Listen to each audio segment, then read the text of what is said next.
in the game. And Myles Garrett was tossed out along with Pouncey and Ogunjobi. Mason Rudolph after the game says he's just fine. He responded by saying it was cowardly, and we'll see what the league does with the suspension, which we're all expecting will happen. Here's J.J. Watt. Here's his thoughts on what happened. Everybody pretty much shocked. We don't like seeing that in the game.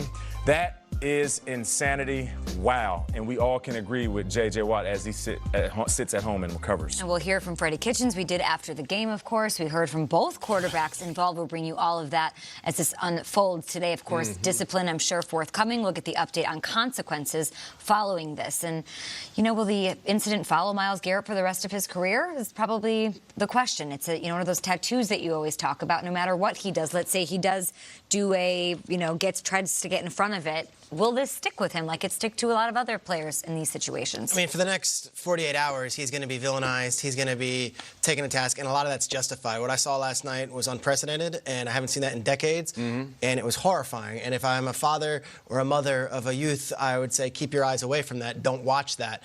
And yet, how do you use that moment and make it a positive? What you can do is you can get out in front of it. And here we are already sitting an hour and a half into our show. We haven't heard from Myles Garrett. I would have been on a plane to New York City, and I would have been asking for forgiveness from Roger Goodell. And then I would have gotten in front of it and maybe come on our show or some other shows. So that's not me.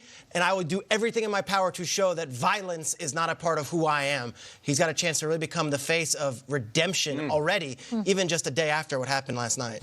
All the player tweets we've seen, that J.J. Watt one speaks to me the most, because it's a guy who plays the same position, who runs extremely intense, who attacks quarterbacks for a living, and he's never lost his composure like that. It's a complete bizarre anomaly of an incident from Myles Garrett, and hearing from J.J., I think it really makes it resonate. More on this ahead. I mean, you played on a team that had a similarly fiery individual in Sue. I want to sort of talk about how this team moves on, how the Browns in that locker room can move on from this in a little bit. But let's say hi to Will Selva. He's in the newsroom in Culver. Hi, Will.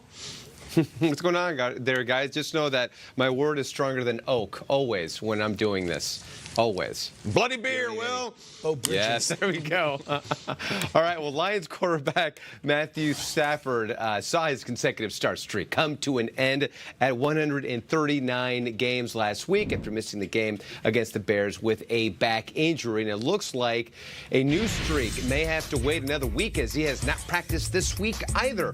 NFL Network insider Ian Rappaport reporting Stafford is dealing with tiny fractures in his back. If Stafford doesn't play, Jeff Driscoll will get the start against the Cowboys. Now, as part of their Salute to Service Week, the Falcons hosted a flag football tournament between multiple military installations. Falcons players serving as team captains and coordinators. Love that all the way around. Meanwhile, running back Ajayi possibly returning to the city of brotherly love. According to Ian, Ajayi visiting with the Eagles today.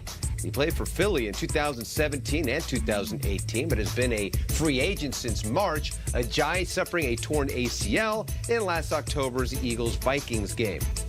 Redskins running back Derrius Gulce set to return Sunday against the Jets after missing the past 8 weeks with a knee injury. Head coach Bill Callahan says Gulce will see quite a bit of action and that they have a good rotational system set up between Gulce and Adrian Peterson. Now, since Callahan took over for Jay Gruden in Week 6, the Redskins have run the ball in nearly 52% of their plays compared to just 31% under Gruden. And obviously, we're big fans of Gulce as well. Still to come here on Good Morning Football. Should your fantasy starter for this week be down in Carolina? The value plays next. Coming up.